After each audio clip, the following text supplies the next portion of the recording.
लग्नाचे दागिने म्हणजे श्रीमंत पेशवाई दागिने, नाशिकचे सुप्रसिद्ध सराफ मयूर अलंकार सराफ। 352वा छत्रपती शिवराज्याभिषेक सोहळा पुन्हा एकदा रायगड किल्ल्यावर मोठ्या उत्साहात साजरा होणार आहे। 5 व 6 जून रोजी छत्रपती शिवाजी महाराज राज्याभिषेक सोहळा रायगड किल्ल्यावर होणार असून या सोहळ्याचे आयोजन शिवराज्याभिषेक महोत्सव यांच्या वतीने केले जात आहे। राजमाता जिजाऊ मासाहेब यांच्या समाधीचे दर्शन घेऊन या राज्याभिषेक सोहळ्याची सुरुवात होणार आहे। यानंतर छत्रपती शिवाजी महाराजांचे मावळे हे गड चढायला सुरुवात करणार आहेत। याबाबतची अधिक माहिती मी नाशिककर न्यूजशी बोलताना देण्यात आली। 352वा शिवराज्याभिषेक सोहळा हा पुन्हा एकदा रायगडावरती मोठ्या उत्साहात साजरा होणार आहे। अखिल भारतीय शिवराज्याभिषेक महोत्सव समिती दुर्गाराज रायगडच्या वतीने हा कार्यक्रम राबवण्यात येतो। 5 व 6 तारखेला शिवराज्याभिषेक महोत्सव समितीच्या वतीने कार्यक्रमांचं आयोजन केलं जातं। 5 तारखेला सर्वप्रथम छत्रपती संभाजी महाराज व युवराज शहाजीराजे छत्रपती राजमाता जिजाऊ मासाहेबांचं समाधीचं दर्शन घेऊन कार्यक्रमास प्रारंभ करता। त्यानंतर सर्व शिवभक्तांच्या समवेत गड चढायला सुरुवात करता।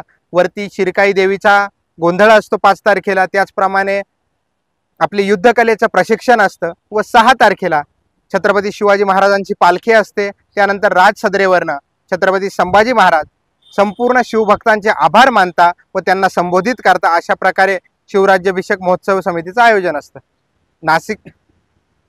यामध्ये नाशिकला मोठा मान मिळालेला आहे। होळीच्या माळाचं सर्व सजावटीचं काम हे नाशिककरांच्या मान देण्यात आलेलं आहे।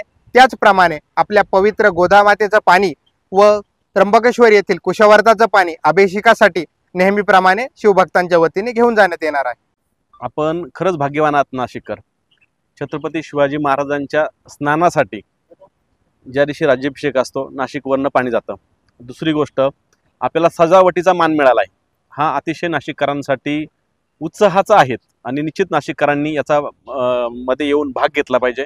आणि मी संपूर्ण महाराष्ट्रातल्या तसंच नाशिक जिल्ह्यातल्या सर्व शिवभक्तांना सांगू इच्छितो की ह्या वर्षाचा सोहळा हा पाहण्याजोगा आहे।